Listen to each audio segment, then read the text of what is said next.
नमस्कार, मोरया महिला प्रतिष्ठानची संचालिका मी सौ सुषमा चंद्रशेखर जाजू।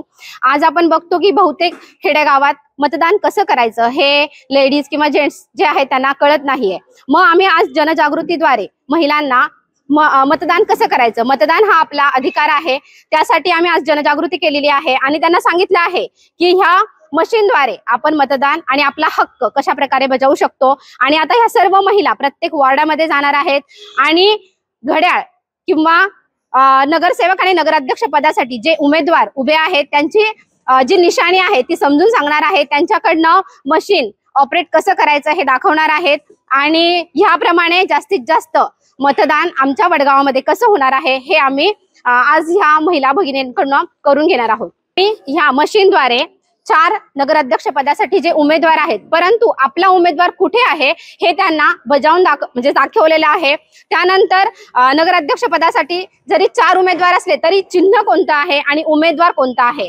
हे जर त्यांना आपण पटवून दिलं आणि दाखवलं तर आपलं मतदान हे वाया जाणार नाही हे त्यांना लक्षात आलेलं आहे। त्यानंतर नगरसेवक हे 17 वॉर्ड मध्ये वेगवेगळ्या प्रकारचे आहेत, तेही आम्ही त्यांना सांगितलं की आपला नगरसेवक कोणता आहे आणि आपलं मत हे वाया गेलं नाही पाहिजे, आपण योग्य उमेदवारालाच मतदान केलं पाहिजे, यासाठीची ही जनजागृती होती।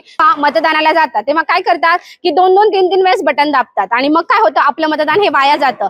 असं होऊ नये यासाठी ही जनजागृती होती। आपला हा जो हक्क आहे तो आपण बजावलाच पाहिजे, यासाठीची ही जनजागृती आहे। आणि मला याचा अभिमान आहे की यामुळं ह्या जनजागृतीमुळे मोरया महिला प्रतिष्ठाने ही जी जनजागृती केली आहे त्यामुळे आमच्या वडगावामध्ये जवळजवळ 100% हे मतदान होईल।